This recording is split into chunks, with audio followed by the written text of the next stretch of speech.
0. Vous pensez connaître l'histoire?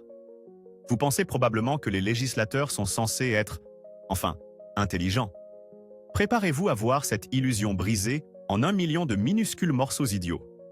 Nous avons déterré 33 des lois les plus absolument stupides, les plus déroutantes et les plus carrément hilarantes jamais inscrites dans les registres aux États-Unis. Oubliez le bon sens. C'est la folie législative à son apogée. Commençons la folie.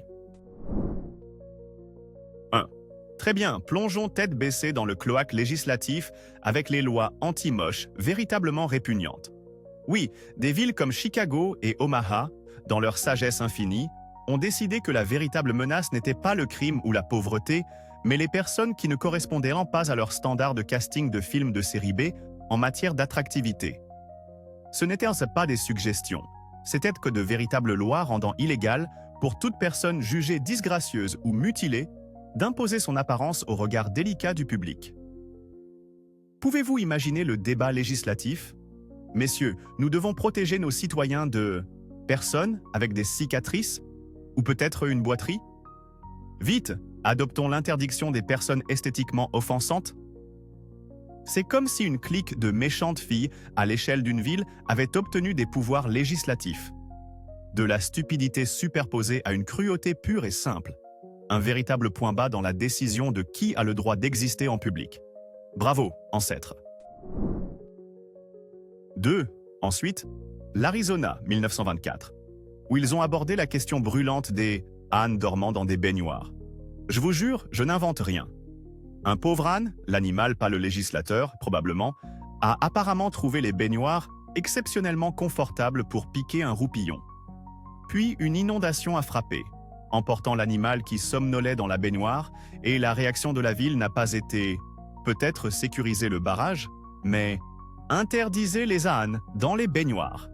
C'est le summum de la résolution de problèmes gouvernementaux. Oubliez les causes profondes. Légiférer sur le symptôme le plus étrange possible. C'est comme interdire aux écureuils de porter de petits chapeaux après qu'un soit tombé d'un arbre. Absolument inutile, fondamentalement moronique, et pourtant, d'une certaine manière, parfaitement de l'Arizona. 3. Bienvenue à Gainesville, Géorgie, où le poulet frit n'est pas juste de la nourriture, c'est une religion appliquée par la loi. En 1961, ces commandants culinaires ont adopté une ordonnance rendant illégal de manger leur oiseau sacré avec des ustensiles. Une fourchette? C'est pratiquement un sacrilège passible d'humiliation publique, apparemment. Cela a commencé comme un coup de pub, mais imaginez l'incroyable abus de pouvoir légalement imposer de se lécher les doigts. Imaginez le chef de la police briefant ses agents. Bien les gars, nous avons des rapports d'un suspect utilisant une cuillère fourchette sur un pilon. En avant, code alimentation au doigt. Ils ont même fait une fausse arrestation d'une femme de 91 ans pour avoir violé ce pacte sacré. Ce n'est moins une loi qu'une menace légalement contraignante. Manger notre poulet correctement ou affronter la colère grasse de la justice. 4. Connecticut, 1948. La grande panique des cornichons. 2 génies se sont fait prendre à vendre des cornichons, si infects qu'ils auraient pu dissoudre le baril. Comment l'État a-t-il prouvé leur non-comestibilité? Pas par analyse chimique, oh non. Ils ont institué le légendaire test du rebond. Oui, les inspecteurs alimentaires ont littéralement déclaré qu'un cornichon digne d'être avalé par le public devait rebondir lorsqu'il était lâché d'une hauteur d'1 pied. Oubliez le croquant ou la saveur, tout était question d'aérodynamisme. Pouvez-vous imaginer la police des cornichons alignant les suspects? Allez cornichons, montrez-nous ce rebond. C'est le genre de logique qui mène à tester la tendreté d'un steak en le jetant contre un mur. Bête ne commence même pas à le décrire. C'est de la physique culinaire devenue folle. 5. Bien sûr, il faut parler de la Floride. Sarasota, plus précisément. Foyer d'éléphants de cirque qui, apparemment, avait besoin de places de parking. Les ordonnances municipales décrétaient que si vous attachiez n'importe quel animal, y compris un éléphant de plusieurs tonnes, à un parc-mètre, vous aviez tout intérêt à alimenter ce parc-mètre. Oubliez le stationnement en créneau. Imaginez essayer de trouver de la monnaie pour un éléphant. Désolé officier, Jumbo n'a que des billets de $100. et la machine ne rend pas la monnaie pour le foin. Cela évoque une belle image de chaos municipal. Une file d'attente au parc-mètre avec un caniche, un vélo et un putain d'éléphant, tous légalement garés. Est-ce bête? C'est la Floride. Bête est juste leur réglage de base pour le normal. 6. Soulevons un peu d'indignation à propos de la margarine. À l'époque, le puissant lobby laitier dans des États comme le Wisconsin était si terrifié par cet imposteur pâle à base végétale qu'il a adopté des lois contrôlant sa couleur. La margarine était légalement interdite d'être teintée en jaune comme le glorieux beurre. Elle devait être vendue ressemblant à du saindoux ou parfois, de manière hilarante, rose. Imaginez l'opération d'infiltration. Nous l'avons pris en flagrant délit, chef. Il était en train de jaunir sa tartinade. Certaines marques incluaient même des sachets de colorants à faire soi-même pour une coloration clandestine en cuisine. Ce n'était pas seulement stupide, c'était une guerre à part entière, sponsorisée par le gouvernement sur l'esthétique des garnitures de toast. Les priorités, les gens. 7. La prohibition au Texas nous apporte un nouveau niveau de peur intellectuelle. Certaines communautés, dans un élan de génie paranoïaque pur, ont interdit l'Encyclopædia Britannica. Leur raisonnement, ce dangereux volume de savoir, contenait, tenez-vous bien, des instructions sur la fabrication de bière à la maison. Oh, l'humanité! Les gens pourraient apprendre quelque chose. C'est comme interdire des manuels de chimie parce qu'ils expliquent comment fabriquer des bombes puantes. La logique est tout simplement d'une stupidité à couper le souffle. Si vous ne pouvez pas contrôler l'alcool, contrôlez la connaissance de l'alcool. Étape suivante, interdire l'alphabet parce qu'on peut écrire whisky avec. Génial. 8. Préparez-vous pour l'étrange histoire de la loi pas de crème glacée dans la poche arrière, prétendument originaire du Kentucky ou de l'Alabama. Bien que la loi elle-même puisse être un fantasme, la raison alléguée est trop bonne pour ne pas être partagée. Elle aurait été créée pour arrêter les voleurs de chevaux qui utilisèrent de la crème glacée réchauffée en poche pour attirer les montures. Oubliez les effractions dans les écuries. La vraie menace était des criminels armés de napolitaines fondantes. Imaginez la vie de recherche, armé et dangereux, approché avec prudence, peut-être en possession de Ben & Jerry's dissimulés. Que ce soit vrai ou non, la simple image d'un bandit amadouant, un cheval avec une poche pleine de crème glacée aux noix de pécan est de l'or de la comédie législative. 9. Rassemblez-vous, pêcheurs, pour une leçon de droit de l'Alabama. Perturber un service religieux est illégal, rien d'exceptionnel. Mais voici le problème. Et si votre fausse moustache provoque la perturbation? Si cette moustache en guidon que vous avez achetée pour rire fait éclater de rire la congrégation pendant le sermon, techniquement, vous êtes un criminel. La loi ne spécifie pas les moustaches, mais elle vise le comportement perturbateur. Donc, ce déguisement que vous trouviez hilarant? Potentiellement un délit de classe C. C'est là que les statuts juridiques vagues rencontrent la glorieuse stupidité humaine. Pardonne-moi, père, car j'ai péché. Ma moustache fantaisie était trop amusante. 10. Retournons dans le désert de l'Arizona, où les législateurs ont courageusement protégé le public contre des chameaux en furie. Oui, il est illégal d'y chasser les chameaux. Non pas parce qu'ils sont indigènes et en voie de disparition, ils ne le sont pas, mais parce que l'armée américaine, dans un éclair de génie des années 1850, a pensé que les chameaux seraient pas parfaits pour le climat. Ils ne l'étaient pas. Le projet a échoué, les chameaux se sont échappés et sont apparemment devenus une telle menace, ou peut-être juste un rappel gênant, qu'ils ont eu besoin d'une protection légale contre les chasseurs. Donc, quelque part, d'une manière ou d'une autre, quelqu'un a décidé que l'Arizona avait besoin d'une loi. Ne tirez pas sur les restes gênants d'expériences militaires. Juste, waouh! 11. Et nous terminons ce premier lot en Alabama, l'État qui anticipe apparemment des niveaux d'idiotie dont les autres ne peuvent que rêver. Il est effectivement illégal de conduire les yeux bandés. Laissez cela mijoter. Ils ont dû l'expliciter? Cela n'a pas été déduit de la conduite imprudente. Non.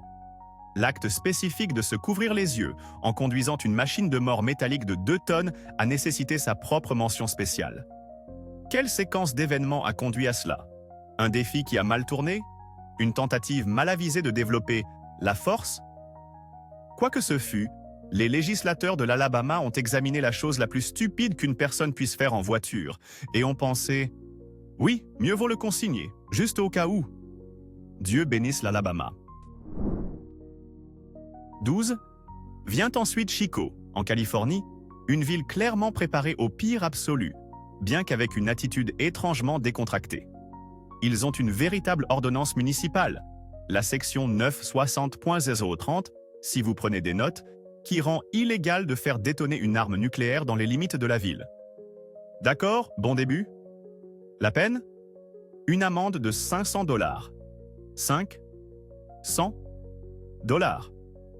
Pour potentiellement vaporiser toute la ville et ses environs. C'est moins que certaines amendes pour excès de vitesse. Il faut imaginer la réunion du conseil municipal. Bon, l'annihilation nucléaire? Définitivement mal vu. Et si on mettait, disons, $500? Décourageant, mais pas, vous savez, ruineux. Oubliez la destruction mutuellement assurée. Chico compte sur des pénalités financières modérément gênantes. Juste époustouflant. 13. Valsons jusqu'au bon vieux Vermont, où le bonheur conjugal impliquait apparemment des formulaires de consentement signés pour les soins dentaires. Un véritable statut exigeait autrefois qu'une femme mariée donne son consentement écrit avant que son mari ne puisse obtenir de fausses dents. Sérieusement. Pas une nouvelle voiture, pas un investissement douteux, mais des prothèses dentaires. Imaginez la scène. Un homme, les gencives douloureuses, voulant à nouveau mâcher des aliments solides, doit rentrer chez lui et obtenir une note de sa femme comme un enfant ayant besoin d'une permission pour une excursion scolaire. Cher Dr. Drill Happy, veuillez permettre à mon mari, Reginald, d'être équipé de nouvelles quenottes. Sincèrement, Agnès. Quelle était la crainte? Qu'il ne morde plus qu'il ne pouvait mâcher, financièrement? Ou peut-être juste mordre en général? La bureaucratie s'immisçant directement dans votre bouche. 14. Ah, l'Alaska. Terre du soleil de minuit, des glaciers majestueux et de lois vous empêchant de saouler la faune locale. Le statut 04.16160 de l'Alaska rend explicitement illégal de donner des boissons alcoolisées aux animaux. Bien qu'elle s'applique largement, le cas d'école de cette loi est sans aucun doute l'orignal. Parce qu'apparemment, suffisamment de gens ont pensé « Vous savez ce dont cette créature de 544 kilos avec des bois géants a besoin? Un shot de whisky bon marché. » Les conséquences potentielles dépassent l'entendement.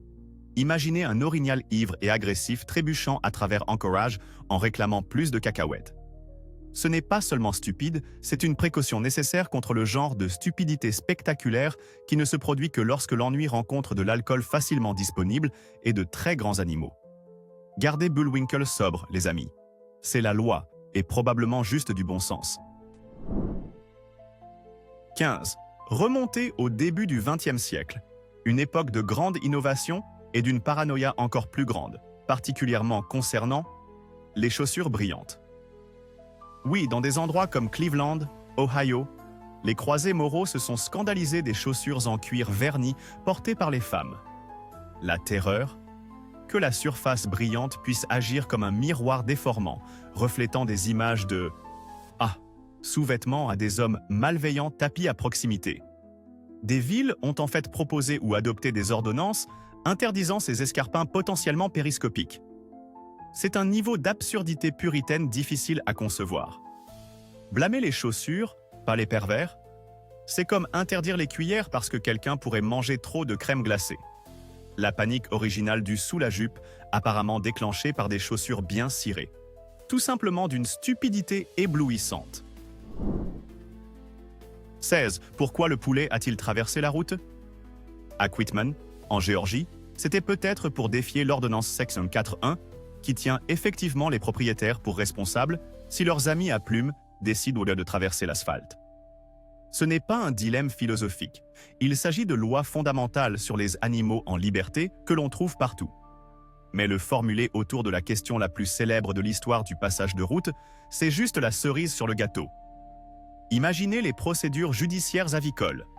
Votre honneur, ma cliente, Henrietta, plaide non coupable pour cause de soif d'aventure. L'herbe était plus verte de l'autre côté. Cela impose un tout nouveau fardeau aux éleveurs de poulets. Non seulement la production d'œufs, mais aussi la prévention active que leurs oiseaux ne deviennent des piétons voyous illégaux ou des piailleurs voyous. 17. Parlons des techniques de pêche. Vous avez votre canne et votre moulinet, vos filets, votre dynamite. Oui, apparemment, suffisamment de gens ont pensé que la meilleure façon d'attraper le dîner était de littéralement faire exploser les poissons hors de l'eau, car plusieurs États ont dû adopter des lois spécifiques interdisant la pêche à la dynamite. Pensez à l'idiotie purement destructive. Cela tue tout dans le rayon de l'explosion, détruit les habitats et transforme généralement un passe-temps paisible en une scène d'explosion de film de série B. Que cela ait nécessité une législation en dit long. Il n'a pas suffi de se fier au bon sens pour dire aux gens « peut-être n'utilisez pas d'explosifs de qualité militaire pour attraper des truites ». Non, il a fallu l'inscrire dans les codes de loi. Parce que quelqu'un, quelque part, l'a certainement essayé. À plusieurs reprises. 18. Imaginez-vous conduisant sur une autoroute panoramique de Pennsylvanie autrefois. Les oiseaux chantent, le soleil brille, et à chaque fois que quelqu'un dépasse une autre voiture, klaxon. Une loi de la circulation obsolète exigeait en fait des conducteurs en dehors des villes de klaxonner chaque fois qu'ils dépassaient. Pas juste un petit coup de courtoisie, mais un coup de klaxon obligatoire. Imaginez la symphonie implacable de frustration et de pollution sonore sur n'importe quelle route achalandée. Oubliez la rage au volant. C'était une agression auditive légalement imposée. Cela devait sonner moins comme de la circulation et plus comme une volée d'oies métalliques extrêmement en colère migrant en masse. Le progrès, ce ne sont pas seulement les voitures électriques, c'est le silence béni de ne pas avoir à klaxonner toutes les 30 secondes. 19. Retour en Floride, où l'État ne s'inquiète pas seulement des éléphants au parc-mètre, mais aussi de vous qui vous assoupissez au salon. Croyez-le ou non, il est illégal pour un propriétaire de salon de permettre à un client de s'endormir sous un sèche-cheveux. Vraisemblablement, cela découle de préoccupations de sécurité. Risque d'incendie, peut-être de se faire cuire le cuir chevelu à point. Mais l'image est juste fantastique. Imaginez des policiers en civil en train de surveiller Curl Up and Die, attendant que quelqu'un s'assoupisse pendant un traitement de revitalisation profonde. On les a eus. Le sujet est inconscient sous le Conner 3000. Intervenez. C'est ce mélange spécial floridien de véritables préoccupations sécuritaires enveloppées d'une couche de législation du type « Vous vous moquez de moi ?» Les doux rêves sont illégaux ici, apparemment. 20. Bienvenue au Michigan, où l'État tient à être on ne peut plus clair concernant votre statut relationnel avec les grands reptiles dentés. Selon leurs lois strictes sur les animaux exotiques, même si vous laissez un crocodile dormir dans votre lit, le border le soir et lui lisez des histoires pour l'endormir, il n'est pas légalement considéré comme un animal de compagnie. Désolé, Snappy. Pas de déduction fiscale pour la nourriture de croco. Bien que la loi ne mentionne pas spécifiquement les routines du coucher, elle place fermement les crocodiliens en dehors du domaine de l'animal de compagnie domestiqué moyen. C'est une distinction juridique nécessaire, certes, mais elle souligne l'écart hilarant entre le jargon juridique et la réalité potentielle de quelqu'un essayant de faire valoir que son alligator n'est qu'un chien de salon écailleux. 21. Voyageons dans le temps jusqu'au Massachusetts puritain, où le plaisir allait mourir, surtout le dimanche. Les premières lois bleues étaient notoirement strictes, réglementant toute activité imaginable le jour du sabbat. Parmi les actes interdits, les démonstrations publiques d'affection. C'est exact. Se faire prendre à embrasser son ou sa chérie en public un dimanche pouvait vous valoir de réels ennuis, des amendes ou même le pilori. Imaginez la patrouille de la pureté tapie derrière les arbres, prête à menotter les couples surpris en train de se tenir la main illicitement ou d'échanger un baiser scandaleux sur la joue. Arrêtez-les, connétables. Affection excessive pendant les heures diurnes. C'est un rappel frappant que les générations passées n'étaient pas seulement pittoresques. Elles étaient souvent agressivement, légalement ennuyeuses. 22. Seulement en Alabama, les amis. Ce n'est qu'en Alabama qu'il faudrait une loi spécifique, la section 13A 12.5 de leur code d'État, interdisant explicitement la lutte avec des ours. Laissez cela faire son chemin. Pas seulement la cruauté envers les animaux, mais le spectacle spécifique et organisé d'humains luttant avec des ours. Quelle suite d'événements a conduit à cela? Y avait-il un circuit souterrain florissant de lutte avec des ours? Un certain Clétus a-t-il perdu un pari et décidé que Smokey avait l'air apte à être lutté? Le simple fait que les législateurs aient dû s'asseoir et déclarer formellement « D'accord les gens, les pugilats avec Ursus americanus, c'est non. En dit long sur, eh bien, l'Alabama. » C'est moins une loi stupide qu'une clarification terrifiante et nécessaire pour une population qui avait apparemment besoin qu'on le lui explique. Ne luttez pas avec les ours, les gars, s'il vous plaît. 23. Avez-vous déjà souhaité pouvoir faire taire légalement ces ragots agaçants dans votre bureau? Eh bien, l'Indiana a un jour essayé de faire de ce rêve une réalité. Une véritable loi, bien que probablement disparue depuis longtemps, interdisait en fait les ragots. Défini comme « répéter des rumeurs oisives », c'était un délit passible d'une amende. Imaginez l'application de la loi. La police des ragots, se cachant dans les salles de pause, écoutant les chuchotements à propos de la casserole douteuse de Brenda. Tu as entendu parler de Dave? Attends, c'est le sergent Max Nitch? C'est le fantasme ultime de l'état nounou. Légiférer les chuchotements, réglementer les oui-dire. Comment prouvez-vous même des rumeurs oisives devant un tribunal? C'est une loi si profondément inapplicable et fondamentalement naïve quant à la nature humaine que sa simple existence est une leçon magistrale d'illusion législative et de pure stupidité, non diluée. 24. Ah, la Grande Dépression. Une époque de difficulté, de résilience et de marathon de danse? Oui, ces spectacles bizarres voyant des couples désespérés danser littéralement pendant des jours, des semaines, parfois des mois entiers pour de l'argent de prix, s'effondrant souvent d'épuisement. C'était de la télé-réalité sinistre avant l'existence de la télé-réalité. Et naturellement, les autorités sont finalement intervenues.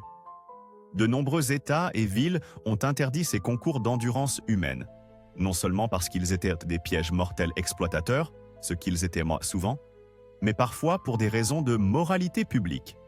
Apparemment, regarder des gens privés de sommeil avancer comme des zombies pour de l'argent corrompait la jeunesse. Ils ont donc interdit ce divertissement désespéré et épuisant. Un chapitre étrange, triste et finalement très stupide où le désespoir a rencontré la législation. 25. La Caroline du Nord prend son bingo très au sérieux. Si sérieusement, en fait, qu'ils ont des lois réglementant la durée du jeu. Selon les statuts généraux de la Caroline du Nord, paragraphe 14 309.8, une seule session de bingo ne peut légalement pas dépasser 5 heures. 5. Que se passe-t-il à la marque des 5 heures et 1 minute? L'annonceur se transforme-t-il en citrouille? Les marqueurs s'enflamment-ils spontanément? Y a-t-il une équipe du SWAT spécialisée dans les descentes de B12? Le niveau de micro-gestion bureaucratique ici est stupéfiant. Imaginez la tension dans la pièce alors que l'horloge tourne vers la limite légale. G54, vite, avant que la police du plaisir ne nous fasse fermer. C'est le genre de non-sens hyper spécifique, régulateur de joie, qui vous fait vous demander qui a le temps d'inventer de telles choses. 26. Dirigeons-nous vers Sault-Sainte-Marie, Michigan, où ils se sont attaqués à une menace aussi vieille que le temps, cracher de manière inappropriée. Une ordonnance locale interdit spécifiquement de cracher contre le vent. Oui, vous avez bien lu. Il ne s'agit pas seulement de l'endroit où vous crachez, mais de l'aérodynamisme de votre expulsion de salive. Bien que cela soit probablement enraciné dans l'hygiène de base et le bon sens, ne crachez pas un molar face au vent, évidemment. Le codifier en loi est tout simplement le comble de l'absurdité. Imaginez la scène. Un policier, armé d'un anémomètre, rédigeant une contravention. Monsieur, j'ai mesuré cette expectoration à 10 miles par heure, directement dans une rafale de 11 miles par heure. C'est une infraction. C'est légiférer sur la physique. Une expectoration à la fois. 27. Avez-vous déjà eu envie de mettre un faux nez et des lunettes et de faire semblant d'être quelqu'un d'autre? Eh bien, n'essayez pas cela à Walnut, Californie, ou dans des villes similaires, sans vérifier d'abord auprès du shérif. Oui, croyez-le ou non, les ordonnances locales exigent souvent que vous obteniez un permis officielle pour porter un masque ou un déguisement en public en dehors des événements désignés comme les fêtes d'Halloween. Oubliez les braqueurs de banque. Cela couvre tout, des manifestations politiques au simple désir d'éviter votre voisin ennuyeux au supermarché en portant des lunettes de Groucho. Quelle est la peur? Une épidémie soudaine de personnes déguisées en arbustes? C'est ce mélange classique d'autorité excessive et de spécificité déconcertante. Permis de conduire et carte grise? Et permis de déguisement, s'il vous plaît? Un non-sens bureaucratique absolument brillant. 28. Passons maintenant à une loi si stupide qu'elle défie littéralement les lois de la physique. L'interdiction présumée de siffler sous l'eau dans le Vermont. Soyons clairs, à moins que vous n'ayez secrètement développé des branchies ou que vous ne fassiez passer un minuscule tuba là-dessous, siffler en étant submergé est physiquement impossible. Alors, pourquoi quelqu'un gaspillerait-il de l'encre pour la rendre illégale? Un législateur a-t-il perdu un pari? Était-ce une faute de frappe censée interdire la lutte sous l'eau? Ou est-ce simplement le summum de l'excentricité du Vermont, se manifestant par une législation totalement inutile? Bien que presque certainement du folklore, sa présence durable sur les listes de lois bizarres en fait un champion de l'absurdité législative. Imaginez l'équipe de plongeurs de la police. Le suspect est submergé et tente de siffler. Intervenez. Il viole les lois de l'homme êté de la nature. 29. Messieurs du New Jersey, posez ces aiguilles à tricoter. Du moins, si c'est la saison de la pêche, selon la légende populaire. Ce bijou, probablement du pur folklore mais trop drôle pour être ignoré, suggère qu'il était autrefois illégal pour les hommes de tricoter pendant les périodes de pêche principales. Pourquoi? Le cliquetis des aiguilles faisait-il peur aux poissons? Y avait-il une crainte que les hommes experts en pointe en verre ne négligent leur devoir viril d'attraper le bar? Ou était-ce simplement une tentative bizarre d'imposer des rôles de genre par des restrictions artisanales? Quelle que soit l'origine mythique, imaginez la scène. Des gardes-chasse patrouillant les quais, non pas pour des prises illégales, mais pour du tricot clandestin en torsade. Lâchez le fil, mon pote! Éloignez-vous du cardigan! C'est hilarant de spécificité et délicieusement stupide, même si ce n'est probablement qu'une fable. 30. Sans doute le champion poids lourd des lois américaines bizarres, peut-être mythique. L'ordonnance d'Atlanta vous interdisant prétendument d'attacher une girafe à un poteau téléphonique ou à un lampadaire. Juste, savourez ça. Pas un cheval, pas un chien, mais une girafe. Et pas n'importe où, mais spécifiquement au poteau de service public. Les questions sont infinies. Atlanta connaissait-elle un afflux soudain de girafes errantes? Quelqu'un a-t-il réellement fait cela? Quel genre de nœud utilise-t-on même pour une girafe? Bien que sa base factuelle soit plus fragile qu'un poulain nouveau-né, son statut légendaire est assuré. C'est la tempête parfaite entre un animal extravagant, un objet banal et le casse-tête bureaucratique implicite qui en fait l'exemple emblématique de la législation du genre, mais à quoi pensait-il? 31. Parlons d'une loi stupide qui n'appartient pas à l'histoire ancienne, mais qui agace activement les gens aujourd'hui. Les interdictions de vendre des voitures le dimanche. Toujours appliquées dans de nombreux États grâce à des lois bleues, obsolètes, ces restrictions empêchent les concessionnaires automobiles d'opérer le jour du Seigneur. Parce qu'apparemment, acheter une berline raisonnable équivaut moralement à organiser une bacchanale. À l'ère du tout en ligne 24h24 et 7J7, l'idée que vous ne puissiez pas légalement acheter une voiture un jour précis de la semaine pour des raisons religieuses datant de plusieurs siècles est tout simplement incroyablement gênante et économiquement absurde. C'est un excellent exemple de loi qui persiste bien au-delà de leur date de péremption, créant des obstacles inutiles pour les consommateurs et les entreprises. Mettez-vous à la page, l'OI bleu. 32. En parlant de ces charmantes lois bleues, retournons en Alabama, où, à un moment donné, jouer au domino le dimanche était censément interdit. Oui, le jeu palpitant et à gros enjeux consistant à cliquer des tuiles était considéré comme trop pécheur pour le sabbat dans certaines régions. Oubliez les casinos. Les véritables repères d'iniquité étaient les sous-sols d'églises, où les personnes âgées pouvaient s'adonner secrètement à d'illicites empilements d'os. Quelle était l'objection spécifique? Le doux cliquetis était-il trop perturbant pour la pieuse contemplation? Craignait-il que les gens ne parient de l'argent de la quête sur une partie de Fives? C'est la mesquinerie qui frappe. Désigner les dominos comme une menace pour la moralité publique est un type particulier de législation rabat-joie. 33. Et enfin, abordons nos amis à fourrure. Dans des endroits comme Little Rock, Arkansas, les ordonnances sur le bruit précisent quand votre chien doit se taire. Les ordonnances fixent des heures, parfois dès 18 heures, après lesquelles les aboiements persistants peuvent valoir une contravention au propriétaire. Certes, personne n'aime les jappements incessants, mais légiférer sur les cordes vocales de Fido avec des couvre-feux spécifiques en soirée semble un peu exagéré. Imaginez les criminels canins. D'accord Fluffy, il est 18h01. Un seul waf de plus et tu vas faire de la prison ferme au chenil. Bien que cela découle d'un désir raisonnable de paix et de tranquillité, cibler spécifiquement les aboiements de chiens, surtout avec des horaires de coupure précoces, tombe clairement dans le domaine de la législation hyperlocale, attachante et idiote. Méchant chien. Mauvaise loi. 901. D'accord, pause. Ma santé mentale ne tient plus qu'à un fil après cette démonstration de génie juridique.